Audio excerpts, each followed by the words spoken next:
Γεια, είμαι το Tarot Moon και καλώς ήρθες στο κανάλι μου. Σήμερα θα διαβάσουμε τρομακτικές ιστορίες όπου έχουν σχέση με την Πελοπόννησο. Επομένως, πάρε popcorn, απόλαυσε τη διαδικασία. Είναι σημαντικό να πω πως μετά από κάθε ιστορία θα κάνουμε και μια ανάγνωση ταρό για αυτήν. Επομένως, μείνε συντονισμένος. Αν δεν σου αρέσει να χάνεις τέτοιο περιεχόμενο, μπορείς να κάνεις like και να με ακολουθήσεις εδώ πέρα και στα υπόλοιπα social media που links για αυτά υπάρχουν στο προφίλ μου. Περιμένω στα σχόλια να μου προτείνετε περιοχές οι οποίες έχουν κάποιο παραφυσικό ή κάποιο, ας το πούμε, τρομακτικό ιστορικό για να το κάνουμε ανάλυση σε μελλοντικά βίντεο. Επίσης, αν θα ήθελες το επόμενο βίντεο να έχει σχέση με τη δικιά σου τρομακτική παύλα παραφυσική ιστορία, μπορείς να μου τη στείλεις σε προσωπικό μήνυμα στα social media. Επομένως, περιμένω την παραφυσική εμπειρία σου.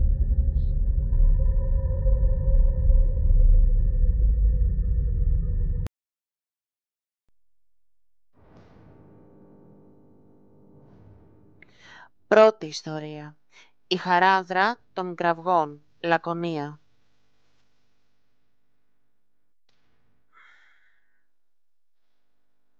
Η χαράδρα είναι απόκρημη, με απότομους βράχους που μοιάζουν να αγκαλιάζουν το σκοτάδι.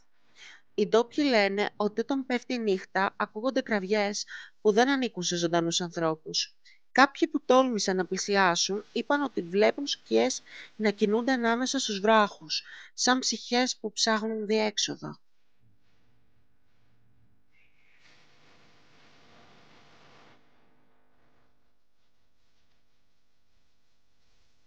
Η ενέργεια εκεί είναι βαριά, αρνητική, σαν να είχε αποτυπωθεί στο χώμα και στον αέρα ο πόνος των ανθρώπων που χάθηκαν ευνηδιωδώς ή εκτελέστηκαν για λόγους που κανείς δεν θυμάται.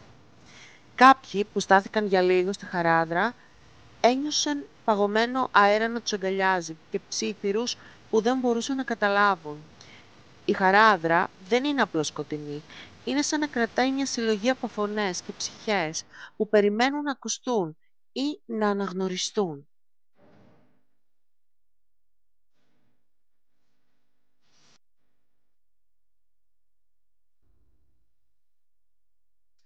Λοιπόν, πάμε στο στρώσιμο αυτής της ιστορίας.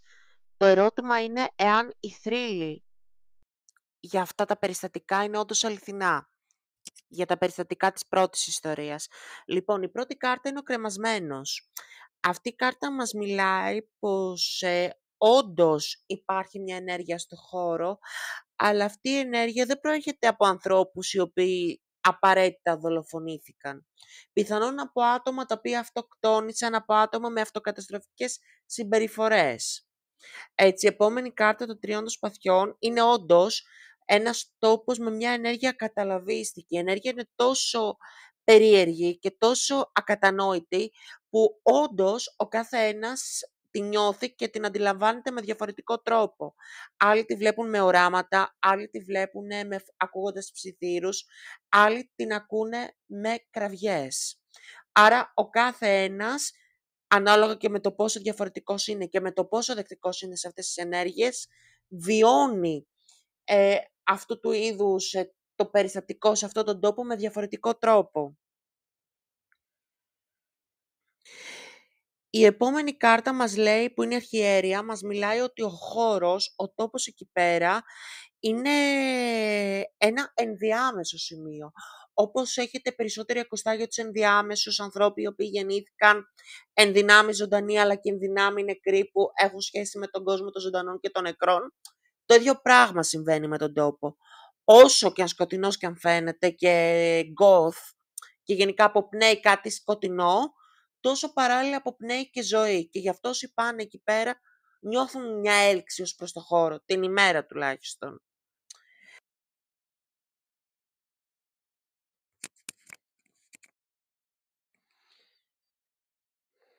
Πάμε στη συνέχεια. Λοιπόν, η επόμενη κάρτα είναι η κόρη των κουπών και μας λέει ότι ο κάθε άνθρωπος εκεί πέρα κυρίως νιώθει ένα κοινό συναίσθημα. Ένα συναίσθημα φόβου, ένα συναίσθημα παράλληλα σκοτεινού θαυμασμού για τη φύση. Είναι σημαντικό να πούμε πως δεν συνδέεται μόνο με ανθρώπινα πνεύματα η ενέργεια του χώρου, αλλά κυρίως είναι και αποτέλεσμα της ίδιας σκοτεινής ενέργειας που υπάρχει στη φύση. Έτσι. Και γενικά πάντα, μα πάντα σε όλους τους ανθρώπους που βρίσκονται εκεί πέρα, δημιουργείται το αίσθημα πως κάτι λείπει. Όπως αναφέραμε στην ιστορία, λείπει ο λόγος π.χ. που συμβαίνει όλο αυτό, δεν μπορούν να εξηγνιάσει κάποιος την αιτία που πραγματικά προκαλεί αυτό το ανατριχιαστικό φαινόμενο. Εδώ πέρα είναι σημαντικό να τονίσουμε η επόμενη κάρτα, η εγκράτεια, μας εξηγεί πως η ενέργεια στο χώρο, ναι μεν είναι σκοτεινή, αλλά δεν είναι και σκοτεινή. Είναι λίγο κάπως ουδέτερη.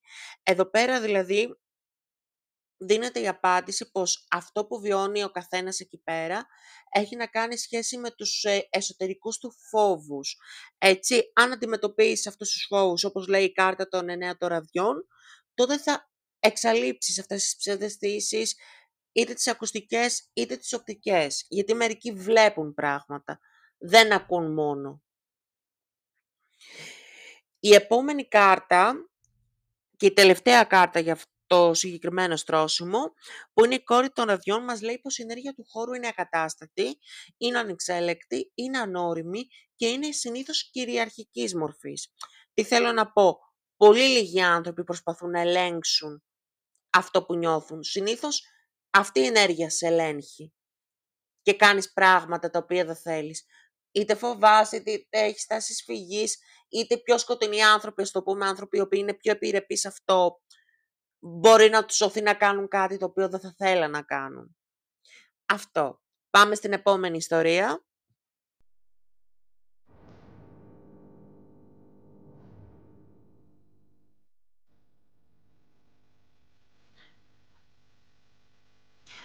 Δεύτερη ιστορία. Το στοιχειωμένο χωριό. Την Μπούλης, Μεσσηνία.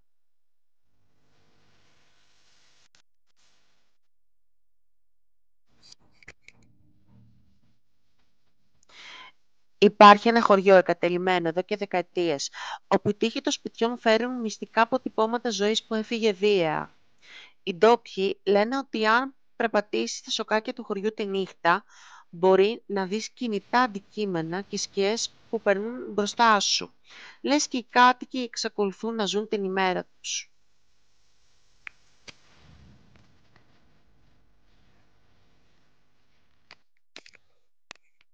Το πιο ανατριχιαστικό της ιστορίας μας δεν είναι άλλο από τις κούκλες που κατοικούν στο χωριό. Υπάρχουν χιλιάδες κούκλες σε παράξενα σημεία, σε μπαλκόνια, σε καρέκλες, στο πάτωμα, σαν να παρακολουθούν όποιο μπαίνει. Φήμες λένε ότι οι κούκλες δεν είναι απλές κούκλες. Είναι δέσμες ψυχών παιδιών και ενηλίκων που δεν μπόρεσαν να φύγουν από τον κόσμο και εγκλωβίστηκαν εκεί από κάποια σκοτεινή τελετή.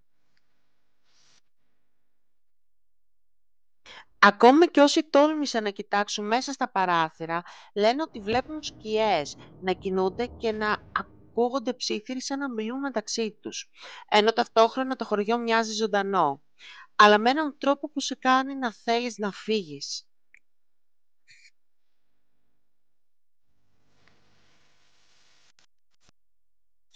Λοιπόν, πάμε να αναλύσουμε το στρώσιμο για αυτή την ιστορία, ξεκινώντας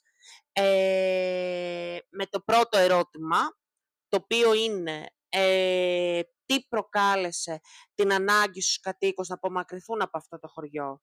Οι τρεις κάρτες για αυτό το ερώτημα, η πρώτη κάρτα είναι το 5 των ραδιών ανάποδα, δεύτερη κάρτα είναι το 8 των κουπών και τρίτη κάρτα είναι ο πύργος. Είναι τρεις κάρτες αρνητικής ενέργειας που θα αναλύσουμε ακριβώς λίγο τι σημαίνουν βασικά. Η πρώτη κάρτα λέει πως, το 5 των ραδιών λέει πως δεν φύγανε από επιλογή, φύγανε από ανάγκη για επιβίωση. Επομένως, η συνθήκη την οποία προκάλεσε αυτή την ανάγκη για να φύγουν από το χωριό είναι ανεξέλεγκτη. Το 8 των κουπών μας λέει ότι οι κάτοικοι φύγαν στο τέλος της πρώτης καταστροφής. Έτσι, κυρίως με υδάτινο στοιχείο, λογικά κάποια πλημμύρα. Και ο πύργος απεικονίζει μια γενικότερη καταστροφή, λογικά καταστροφή οικισμάτων, σοδιών, σπιτιών κτλ. Πάμε στο επόμενο ερώτημα, το οποίο είναι τι σημαίνουν οι κούκλες. Έτσι, τελικά τι είναι αυτές οι κούκλες.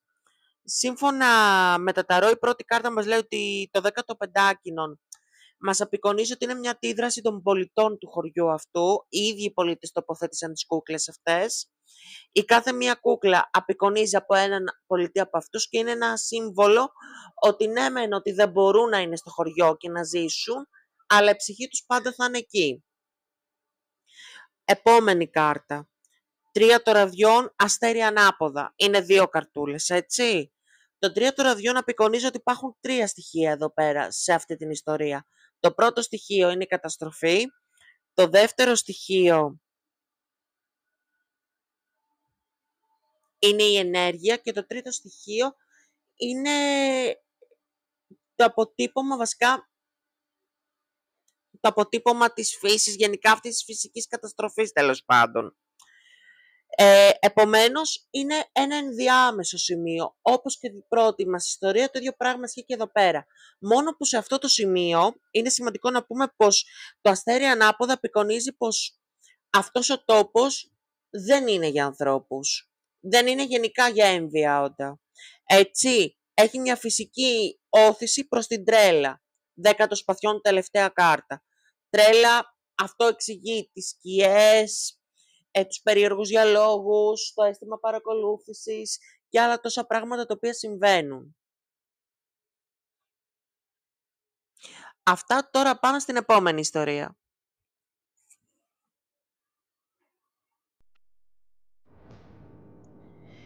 Τρίτη ιστορία. Η πύργη της Μάνης. Βάθεια. Στη βάθεια της Μάνης, οι πέτρινοι πύργοι στέκονται σαν σκιές από άλλες εποχές. Λέγεται ότι οι πύργοι κρατούν τις ψυχές των αρχόντων που ζούσαν εκεί, αλλά και των δούλων που υπέφεραν κάτω από τα τείχη τους. Τη νύχτα, όταν ο άνεμος περνάει μέσα από τα στενά σοκάκια και τα παράθυρα, ακούγονται κραυγές, χτυπήματα και βήματα που δεν ανήκουν σε κανένα ζωντανό. Κάποιοι τόλμησαν να κοιμηθούν σε έναν πύργο. Λένε ότι είδαν φιγούρες ντυμένες με παλιά ενδύματα να στέκονται ακίνητοι στο δωμάτιο, σαν να περίμεναν κάτι ή κάποιον. Η βάθεια δεν είναι απλώς στοιχειωμένη, είναι ένα ζωντανό αποτύπωμα της ιστορίας, όπου η οργή, ο πόνος και οι μνήμες των ανθρώπων έχουν μείνει εκεί, περιμένοντας να αλληλεπιδράσουν με όποιον μπει στο χώρο τους.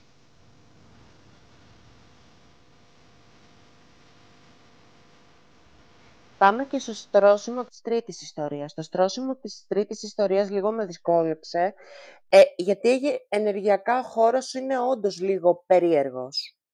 Αλλά πάμε λίγο τα πράγματα από την αρχή. Υπάρχει ενέργεια στο χώρο. Κάποιοι τη χαρακτηρίζουν πολύ δραστήρια, ας το πούμε, περίεργης μορφής. Έτσι, κυρίως 4 από τους 70 πύργους που διασώζονται είναι πολύ έντονα ενεργειακά φορτισμένοι.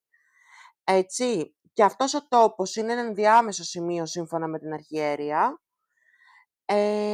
Ο άσος των ραδιών απεικονίζει την πηγή της ενέργειας, είναι πολύ έντονη πηγή ενέργεια και σε συνδυασμό με την κάρτα του άρματος που αντιπροσωπεύει τον 6ο μήνα του έτους, είναι έντονο στο καλοκαίρι, σαν φωτιά το καλοκαίρι. Πάμε στην επόμενη κάρτα.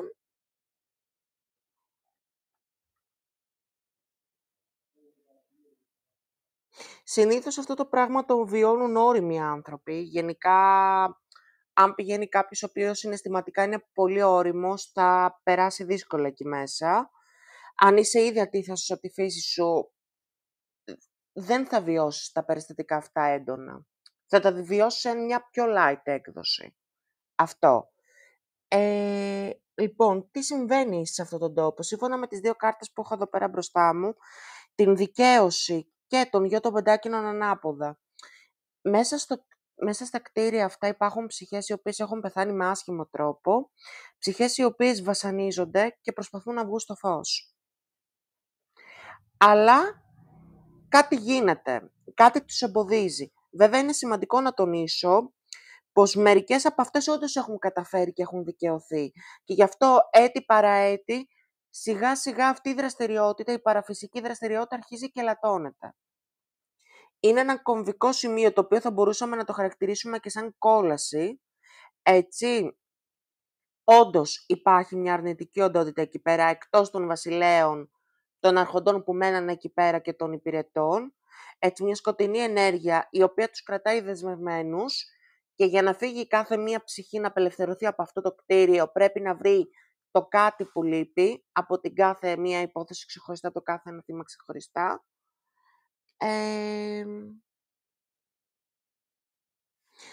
Γενικά, τα άτομα αυτά βιώνουν επιτοπλίστων τι γίνεται στο χώρο αυτό. Δεν είναι όπως κάθε στοιχειωμένος χώρος που τα πνεύματα έχουν αλληλεπίδραση στο τώρα. Τα συγκεκριμένα πνεύματα έχουν κολλήσει στο παρελθόν. Τι θέλω να πω. Βιώνουν τη στιγμή του θανάτου τους ξανά και ξανά και ξανά και ξανά. Πολύ λίγοι έχουν καταφέρει και έχουν απελευθερωθεί από αυτή την κατάρα, τέλος πάντων.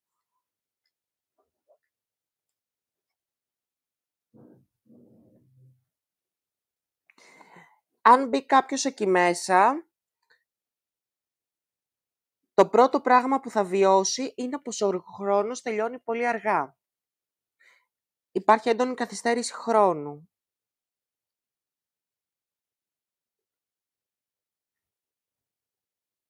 Θα υπάρχουν, σύμφωνα με την επόμενη κάρτα, την κόρη των ραβδιών, τώρα αυτό δεν το λες και δυσφορία ακριβώς, τάση προς καυγά, κατάλαβες, μια ατιθασή έκδοση τον εαυτό σας. Δηλαδή θα υπάρχει, ας το πούμε, μια προδιάθεση για καυγά μεταξύ σας.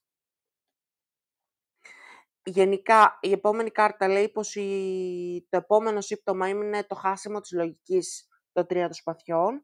Δηλαδή, θα συμβαίνουν πράγματα, θα κάνετε πράγματα, θα λέτε πράγματα, τα οποία όντως, σύμφωνα με τις προσωπικότητές σας και σύμφωνα με την πραγματικότητα, δηλαδή με τη ζωή εκτός αυτού του σκηνικού, δεν θα κάνατε. Και η τελευταία κάρτα λέει πως αρχίζουν σιγά σιγά να ελαττώνονται κάποια πράγματα. Είπαμε πρώτα ενέργεια, ο μάγος, δεύτερη κάρτα η λογική, βασικά λογική είναι τα σπαθιά βγήκαν. Τρίτη κάρτα το συναίσθημα, δηλαδή θα νιώθετε ότι πιθανόν να νιώθετε αρνητικά συναισθήματα κάποιοι άλλοι ίσως να μην νιώθετε και τίποτα, να είναι μια αναισθησία, αλλά ανησυχητική αναισθησία, σαν να τελειώνει η συναισθηματική σας ενέργεια. Κατάλαβες. Και στο τέλος παραισθήσεις, δηλαδή να βιώνετε το σκηνικό αυτό από την αρχή ξανά και ξανά και ξανά. Είναι ένα κομβικό σημείο, αυτό είναι πιο στοιχειωμένο από τα προηγούμενα, έτσι αυτοί οι πύργοι, εκδηλώνονται πιο έντονα, όσο πιο μη δεκτικός σε αυτές τις ενέργειες είσαι, τόσο πιο πολύ θα το βιώνεις. Οι άνθρωποι οι οποίοι είναι πιο ανεκτικοί σε αυτές τις ενέργειες φαίνεται ότι μπορούν να παραμείνουν στο χώρο παραπάνω. Εννοείται πως δεν συστήνεται να μείνει στον πύργο βράδυ, για ευνόητους λόγους. Οι περισσότεροι πύργοι είναι σε άθλια κατάσταση. Έτσι. Τώρα που έχουν οι πύργοι διασωθεί, σύμφωνα με αυτό που έψαξα, είναι γύρω στους 70, όπου το 40 με 50% των πύργων αυτών είναι καταστραμμένο. Παλιότερα ήταν 100 πύργοι, ήταν δηλαδή πολύ περισσότεροι. Αυτό...